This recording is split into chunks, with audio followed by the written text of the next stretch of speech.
Thank you very much. Thank you for having us here today. It's a great pleasure. I'm Marcin, by the way. I'm Michał, Platkow-Gilewski. I'm the co-founder, joint CEO at the project. And I'm responsible for marketing and PR in Europe. The title of the presentation might sound kind of scary, but what we wanted to present is more to showcase do-it-yourself guide to PR and marketing of games. And we're putting a lot of examples and samples of what we've been doing with our previous titles, starting from Witcher 1 up to Witcher 3. But what we want to make sure is that you guys who are just starting or have small studios or have almost no PR and marketing capacity can have a meaningful takeaway from this presentation. So there is something in for you. We'll not be telling you how to spend millions of dollars. It's not that difficult, by the way. So first of all, I hope you recognize these games. During the last 10 years, we developed 2 titles. It's not too many, is it? Not too shabby ones, though. But why we are here today, one, we are talking about PR marketing, because I believe we already got some experience as we've sold a few million units. So this is really the quantification if the job was done well or not. And the games were not bad either. So I think it's an important statement here to make. So let's get going. So how we do it?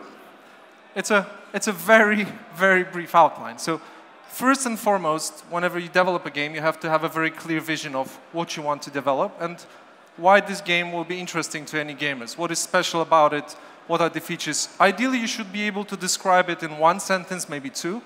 And believe me, I've been to hundreds of presentations of games where I'm lost after 2 minutes. And when I'm lost, probably gamer is lost as well. And then, you know, the whole messaging doesn't make sense and people will not buy your game because they don't understand why they should buy it, what is cool about it. And sometimes it's a very cool game, just the messaging is bad or there is no clear vision. It's all messed up.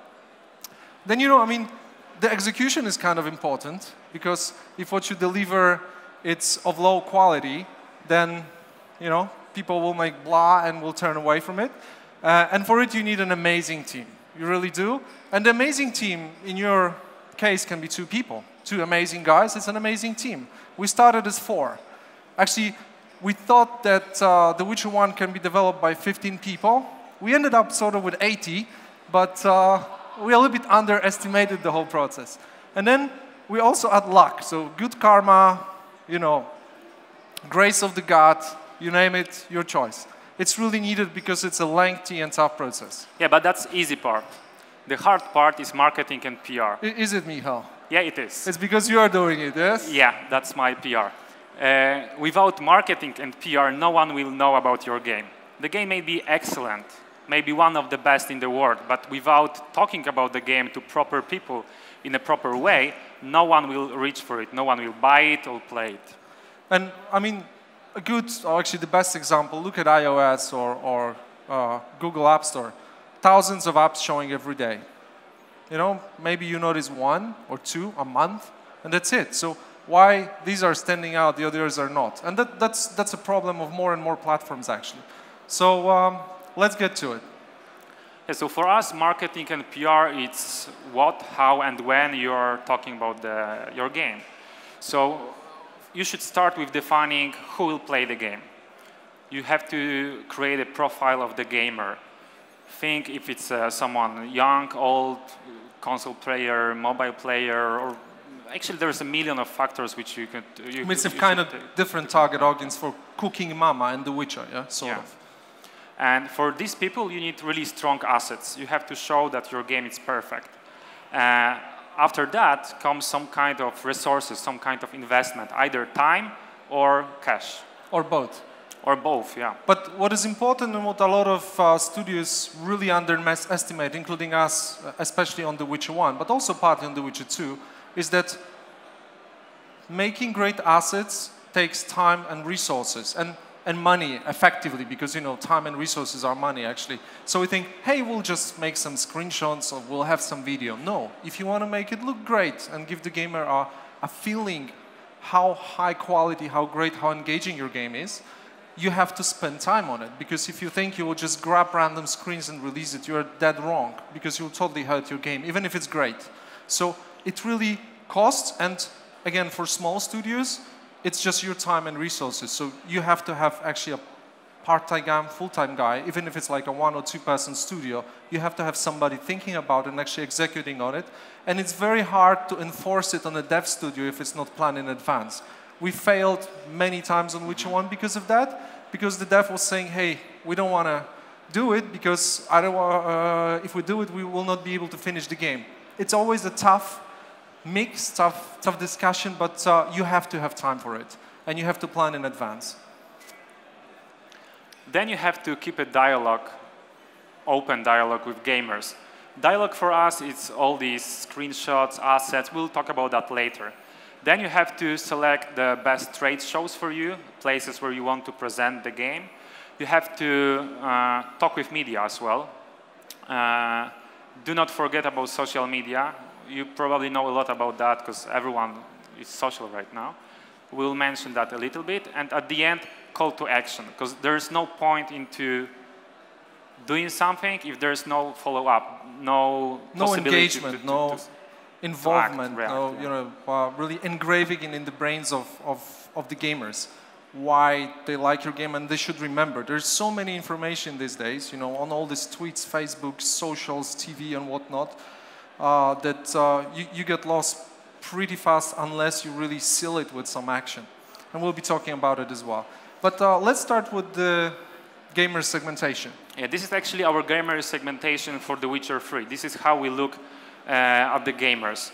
We have main targets. So these guys, these are role-playing gamers, either more closer to our franchise, fans of The Witcher or Witcher Saga, but also those who play occasionally, who are attracted by, I know, Skyrim or Mass Effect. Then we have secondary target. On these people, we will focus closer to the release date. They are looking for a best game at the platform at a given moment, the game with the highest hype. So we have to target them close to the release date. And don't forget that first we started with Witcher 1. So on Witcher 1, it was pretty much the Witcher fans. We are mostly focusing on Eastern Europe and Germany and Russia. That's what we were able to do at that time. Witcher was already known there. I mean, less in Germany, more in Eastern Europe. And that's the core fan base. The core fan base is extremely important when you're starting, because these guys, if you do right with them, they will praise you, they will love you, and they will spread the vibe, yes? I'm not telling you, hey, go after the mass market. That's the end, yes? That's also why we have it as secondary targets. Also, one more thing to mention. RPGs until Skyrim were selling up to a few million units. But Skyrim showed that, you know, an RPG can sell 20 million units. So this is already a massive hit audience, and we would love to grab a big part of that. As for the hit buyers, actually, we are putting it here, especially because of the launching window we have for Witcher 3. It's next-gen, yes? There's not many next-gen games really showcasing the power of the new consoles, and there's a lot of gamers who bought the hardware or will buy it for this Christmas, and they'll be looking for a game. That's why we want to target hit buyers, people who want to show off with their new HD TV, new console. That's a really important thing, and they will go to store, and because there won't be so many really next-gen games out there, I think we can grab some of them. And then there is the whole geographical angle to it. Yeah. That's the whole world, pretty much. That's more or less where the Witcher games are sold, be it retail, a lot of it is digital only. And frankly speaking, that's what we are devoting 70+% of our time and resources on. So these are the key territories. And if you have your game, it might be just one country. And I'm not saying it must be US, and obviously a lot of the buzz spreads from the US to other countries. But if you think, hey, I will launch globally, I will, you know, address the whole world, you're dead wrong. Because, for example, Russia, it's Russian, they do different social channels, and if you do not address Russia specifically, you will not get through there, you will not be successful. And this appeals to a lot of countries. So that's where our focus is, that's where we put most of our efforts. We go to trade shows, talk to gamers directly, and engage them. The rest, it's also very important, but this is the focus, and you have to define it. And really look at your game, look what you're doing, what genre you are, and to whom it appeals, And then you can see, maybe my game is perfect just for Germany and Eastern Europe. And that's what I will start. Or maybe, I don't know, if you're making a cricket game, this will be probably Australia, India, and UK. I mean, you won't be too successful launching it in Poland. So, you know, millions of combinations, but really look at the geography. People tend to forget about it. Yeah, you can't travel everywhere. Yeah. Even if you would like to. Okay, so now the budget thing. So not the most attractive. Or actually the planning thing. Planning, yeah. What we want to achieve with marketing PR, we want to create a buzz, create a hype. And this hype should grow on time. So from the announcement to the release, it should constantly grow without any drop. How you want to achieve that? Of course, you can spend money on marketing, but your budget is limited. And every dollar, you can spend it only once. So you have to really think where and when you should spend that. And probably you will focus around the release date, and you can burn a lot of cash at that moment. You will never cover the whole life cycle of the game with your budget. So this gap, you have to fill it with PR and with being creative. And actually, you know, we put here pre-orders. That's especially important because we are making big games right now. Witcher 3 is multi-platform.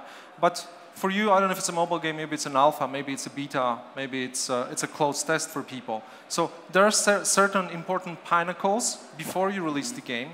Be it, I don't know, you start the announcement 12 months before the release, or maybe just 6 months. But when you start talking about your game, you have to keep on talking, and you have to have assets and exciting stuff. We'll show you what kind of stuff. And I want to make one more statement here. It's very important. This doesn't mean that you have to spend millions of dollars. This means that here you start going to the first show, and you're going just you and your computer, yes? And there you will visit a few countries with a computer and show the game to. And then maybe you'll find a publisher, co-publisher, who will help you to finance some marketing, some ads, or whatever else at the release. It doesn't have to be big. It's most important that you are devoted to it and you share your passion and actually go talk to people and show them your game. We'll show you it on the few next slides. Okay, now open dialogue with the gamers. So, Marcin, you as a gamer, what you would like to see from the game? The first thing when the game is announced, I want to play a demo. I definitely want to play a demo. I want to see the final quality. I want to get the game right after. Can you do it? No. Why? Because from my perspective, that's the thing which I would like to give you. You're the evil game developer. Yes, I'm the gamer. Okay. No, I'm an evil marketing person. Actually, if you look at this order from the gamer's perspective, this is the assets which they would like to see. From my perspective, from the marketing and creating of the assets, and from a development studio perspective, you actually can turn it upside down. Yeah. That's what you can deliver starting from the announcement date. Yeah, because you start with concept art, so it's relatively easy just to send them over. You probably have some of this. You can shoot some of this. If you push it to the limit, you can make some screenshots, but I don't know, your tech is not ready, the graphic is not final. Gameplay videos are a total stretch. Game demo doesn't exist. Yeah, but you can create something. It doesn't work. Gameplay demo, if you go to developers and ask for a demo right now, they will they will tell you a few words, and then they will ask you to come back in 6 months, maybe 1 year. Few words like, sorry sir, but we are not ready as of today. No, yeah. They'll be more blunt, more direct. Okay, so let's talk about these assets. Let's talk about these assets, and let's start from the order that you can deliver. High quality arts. That's a high quality one you want to talk about. Well, this one wasn't high quality. But that's what happens when you type in Witcher 2 in the Google, and Michal's favorite ones is showing. And Meet Mr. Big Ears. We created this asset some time ago. We were not really proud, but there was a pressure, and we had to show something. And now we are doomed, and this guy is pumping up in the search from Google each time we are looking for something. So, important lesson, whatever you release, be really satisfied with it, because it will stay in there forever. And it will haunt you till the end of your days. Even in night. Mr. Big Ears. Yeah, so instead of that, work a little bit harder and create something a little bit bigger. If it will be good enough, you can use it everywhere, on your web page and social media, everywhere. And it will be covered in hundreds of places, maybe even covers of the big magazines. I mean, really, sometimes, you know, the media, they like something that they'll just put it because it looks cool on their page or in their magazine. They love it. They love high quality stuff. So if you have one, you're immediately on the top of the most wanted list in terms of what goes to print or what shows up on the site. Screenshots. Apparently, you can make some mistakes with screenshots as well. Let's not talk about, oh my God, not this yeah, screenshot but again, again. Witcher 2 screenshots and the one we are not so proud about shows up. And that's how we think it should be done. Yeah, so when you create the screenshots, they have to be representative to the game. So if you have big word or cool features, everything should be on the screenshot. So when you look at that as a gamer, you can imagine that you are playing already, because this is actually first touch with the game. So on this one, you can see that we can burn monsters with Igni signs. So you can slash them with a sword. You have a promise of an open world and cool action. I think it really delivers a strong promise. And don't forget, the screens you release sometimes are the only thing people will see. And either you get their attention or don't. If you don't, they might not look at your game again. So especially the first things you release from your game, that's sort of the thing that will be hanging out there, and if you do a good job, will be supporting you, or will be taking you down if you will do a bad job here. Yeah, and be creative with the name. Don't go with something like Image 1. It's not the best solution. Well, that's a really cool Image 1 from The Witcher 3. Let's take a look. Okay, interviews and videos, Michał. Yeah, so it's relatively easy to talk about the game. If you know your game, that should be easy at least. And you can actually look for opportunities. You can grab a camera and record a simple dev diary with your friends.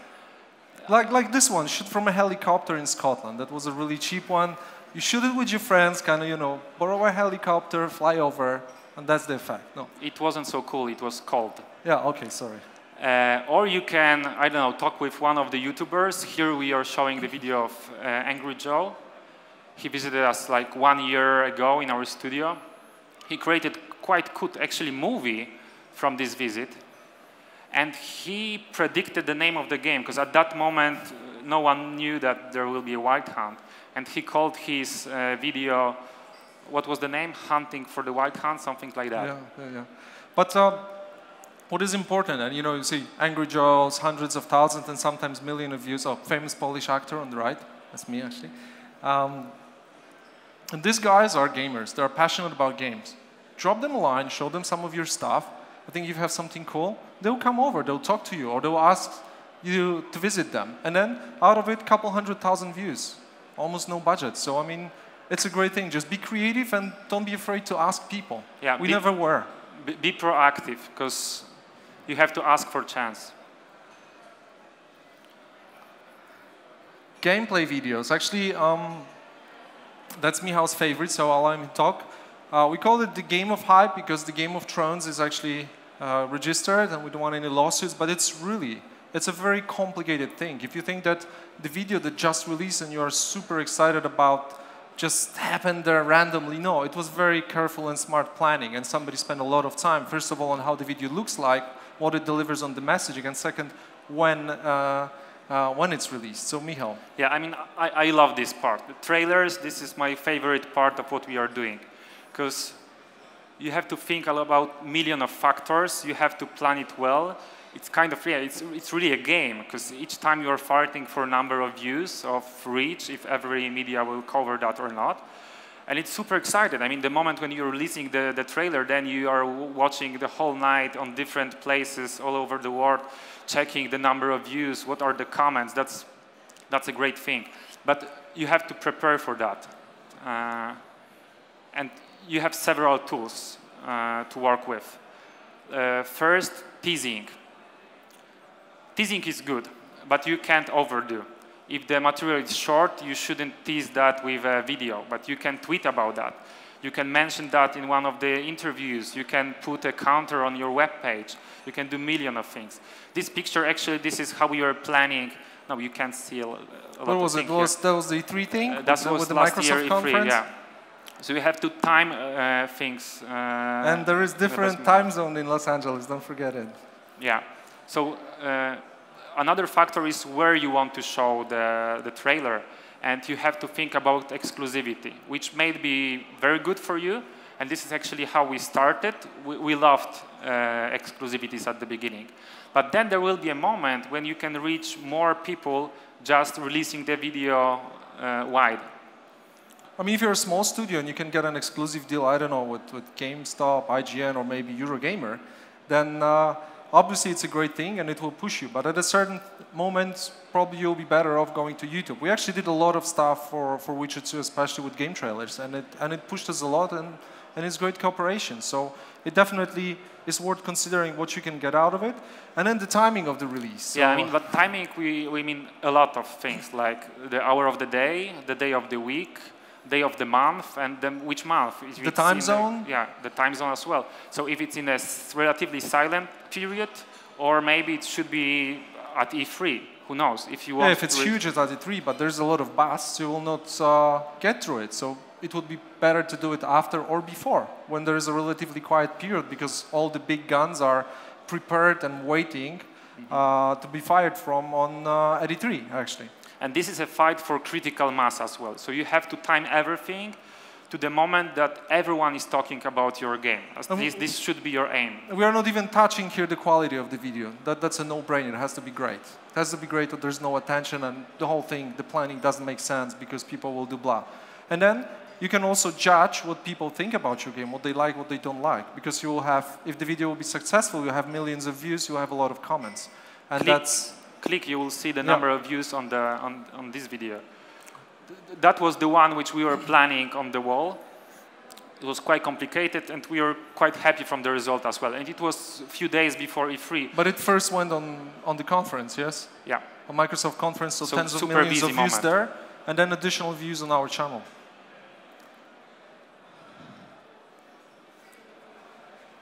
Okay, so the gameplay demo.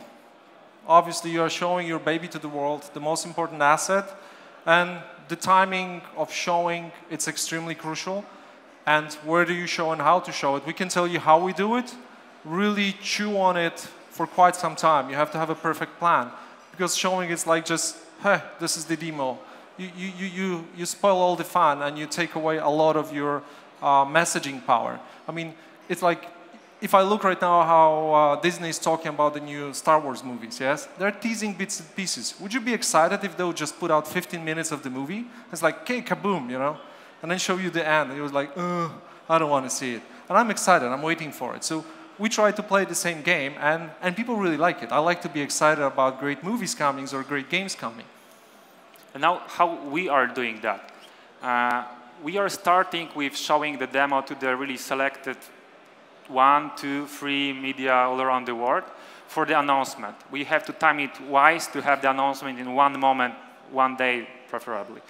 Then we are going for big shows like E3 or Gamescom, and we are showing behind the closed door the presentation to the wider group of journalists. Why is it important that we are doing it behind the closed door? Because at that moment, at least in the life cycle of the big games, the game is not yet ready, it's not yet polished. So the journalists, they understand that. They are professionals, and they are more forgiving than the gamers. They will know that the game will be better and better on time. For the gamers, it's not so obvious, because when you show it to the public and you will release a B-roll or iPhone roll. Yeah, that's the worst one. Yeah. Somebody will shoot your game with an iPhone, and this will be the most viewed video on YouTube. That's a nightmare. Yeah, it will stay on the YouTube. So each one looking for a game will find this shaking, blurry, bad video, and will say, no, this game is not bad. Yeah. Been there, done that. So you have to really time-wise the moment when you're showing the game. And also, as we are doing RPGs, which are more, I mean, bigger game with a complicated, I mean, not complicated, with a big storyline, I mean, with a lot of features, the behind the closed doors, like a 40-minute presentation, does the trick extremely well for us, because we can explain. For 40 minutes or 45 minutes, we have people's attention, and we can explain what we are after. And then they leave, and if we did a great job, they like it, they love it. Moving to the trade show, so this is the vehicle for us for the demos actually. But this is the vehicle for first of all, meeting with media and making relations with them, and second, showing anything you have. And if you're a small studio, maybe it's just one of these shows, maybe these are two. Since the very beginning, the first time we showed Witcher 1 was at E3. And then for years, we are just at E3 and Gamescom. That's what we are able to afford. And I'm saying coming to the trade show doesn't have to mean, hey, I'm coming, I'm taking a space, I'm making a cool design and spending hundreds of thousands of dollars. Coming to the show can mean me, my computer, and a few meetings with journalists. Just make sure to book them in advance because they're totally overbooked at E3. Yeah. Gamescom quite similar. Then if you did your geography slide well, maybe, if you are covering Russia, maybe Igromir is your main place. Or maybe Tokyo Game Show, if you are doing a manga game, then probably Paris Game Week as well would be important. So choose it wisely and make sure you are there because you can meet people, excite them with your game. We really believe in talking directly to the passionate media and explaining them our game because we spread our passion directly to them. Yeah. Whenever we're doing it through middlemen, it never works too well. For me, it's a really important part. We were actually at all of the shows plus then some, but that's the third game. With the first game, it was just E3 and Gamescom. Okay.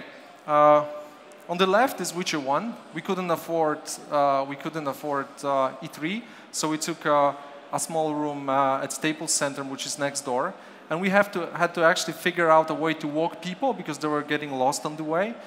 We rented the equipment, but it was a big success. We had 30, 40 people fully booked during the whole E3 for a relatively small amount of money. By the way, E3 it's crazy expensive, and this is us actually. It's a video shoot by one of the guys because nobody could find us. We were at the Atari booth. It's just 4 years ago with Witcher 2. And you think, you're entering, it's a promise. Yeah, maybe these guys are here on the left on 10 computers, or maybe they're on the right. No, we are at the end of the West Hall in a small meeting room at the end of it. Lucky enough, we had a co-publishing partner. At that time, it was Atari. That was the best we could get. And we still used it because we excited a lot of people. Out of the show, we got, I think, around 4 or 5 awards. We definitely showed up on the radar and we were able to build on it. So if you have a publishing partner or distribution partner, definitely talk to them. Because maybe, they have a local office and it's easier for them. Where are we? Okay. Here, almost there. And it's not easy, guys. It was not easy to find us. Okay, it's Atari. Yes. End of the was, and then, there we are. There we are. Success. That's not shoot by us, actually. Somebody did it to help people to find the way to our booth, just 4 years ago. And that's E3 last year. A meeting room of the West Hall, not big, still, E3 is crazy expensive, and 70 people queuing to get to our presentation. I really love it. But it took us many years to get here and get happy faces like that. We got 55 awards at E3. But it really does not happen overnight, guys. Around 800 people visited us there. Meeting and communication with media. This is the most important part. Hello, all media people. This is something similar with the gamer. You have to anticipate where your gamers will look for the information, and you should focus on these media which are used by those people.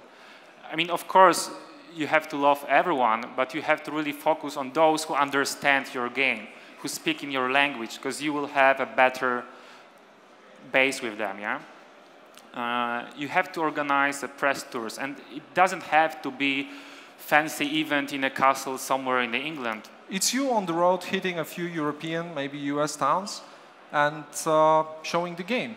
I mean, I have a small story with Witcher 1 back in the day with Michał, the co-founder of CD Projekt. We were in San Francisco showing the game to some publishers. And we wanted to meet Ziff Davis. At that time was like they had one of the major PC computer gaming magazines. And they said, yeah, okay, we're kind of busy, but you can drop by we're really, harassing them via email and calling them. Said, okay, come over, come over. We sit down, we show them the game, and obviously they didn't promise us anything. We got them really excited, and like 2 months after, we had a cover mention and 2 big pages preview. It was just a few emails. It doesn't hurt to ask. And more that, media are really looking for some fresh, cool stuff. So you have something of good quality and you think you can excite media with them, they will write about you. They will love it. I'm excited when I see something fresh because a lot of it is just, the general PR. Sequel number 27 and on and on and on. So exciting stuff will get covered, guarantee you that. And it doesn't cost much. You have to be able to afford a flight and a hotel, and pretty much that's it. Yeah, so if you are in city somewhere in the globe, just check if there's one media there. Call them, visit them, arrange an interview. They should welcome you, especially if it's a small place. We'll be not talking a lot about social media because that's probably what you're doing already. You know the drill, guys. Yeah, this is easy and hard in the same moment because you never can forget about it. It's your first actually window to the world. You have to start with that. Then if you invest in social media, by invest I mean time. So you will share with those people all your assets or your behind the scenes materials. They will love it. They will follow you. They will interact with you. They will give you their feedback, and they will evangelize. They will talk with their friends. And as you remember the segmentation slide, the Witcher fans, that's the best window of communication with them. Because the fans are the first ones who will like it, who will retweet you. And you can really build a massive audience here. Even for a small game, I was meeting with a Polish mobile developer, and first they showed me for their game they had 100,000 likes on Facebook. They're close to 500,000 now. I'm really impressed, I have to say. We are at 280,000, so we still have a long way to go. So they should present that. Okay, call to action, so engaging people. And here, it's a commercial example of commercial engagement, and that's great, because ideally, if they're excited about your game, you did a good job with a video, with an interview, they should be able to click and buy it. The shorter the way from being excited to catalyzing it into an actual purchase, the better. That's the usual thing. But it's not that easy, because when you start 12 months in advance, or sometimes more, you don't have it. You can't sell your game. So it's a like. So it's a sign up to a newsletter. Maybe it's a retweet. Maybe it's forwarding it to a friend. You name it. You have to engage. You have to hook people to your game, because this might be your only moment when you actually get in touch with them, and they will never hear about the game again for whatever reason, because that's just the one moment they opened the computer magazine at their friend's house, or they looked at a certain web page and they saw you. If you don't do it, they're gone, and you will lose most of them. Yeah.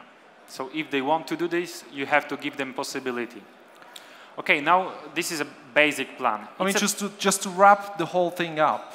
Yeah, so this is something which you should actually start with when you're developing the game, because that's the moment when you have to decide what kind of assets you will create, when the game should be ready, when it will be announced, when there will be pre-order or beta or another stage of the development. So actually it's a basic plan, because I think Michał put a lot of shows which a lot of you probably wouldn't be able to afford. Make it E3, make it just Gamescom. You don't have to go there with a huge booth. At GDC we are often just going there and talking with media without any investment in the venue. We are not even buying the GDC badges. That's the trick, that's a secret. You can sit on the corridor for free. Yeah. Yeah, so here I just throw some assets. But it's I think you can here Michał put 12 months. Make it 6 months. But when you start talking and delivering assets, make sure you have something to talk about every single week. Especially on your social and community, but also with the media. If you suddenly stop and make a hold for 2 months, your game is gone. It's off the radar. People got interest. They like something else, and they forget about it. So.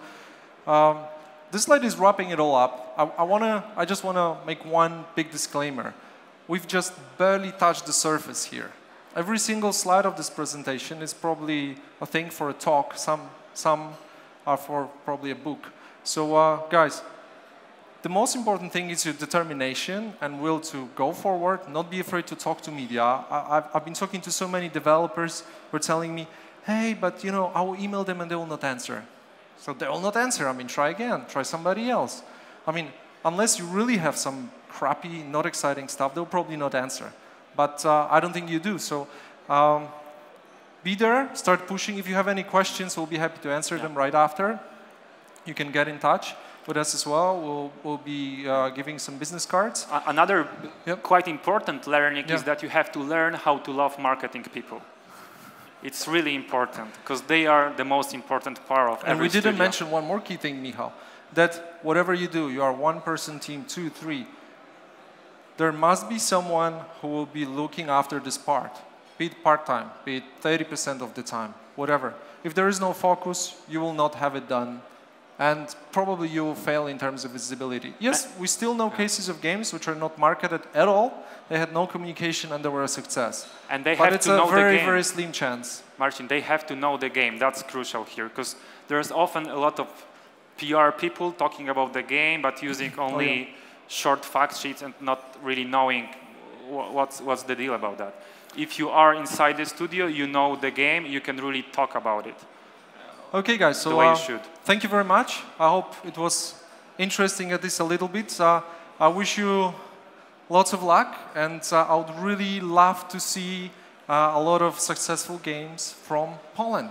Thank you very much. You said you should have a clear vision about your game, right? And be able to describe it with 1 or 2 sentences. How would you describe Witcher with 1 or 2 sentences? We had a chart for that, I think.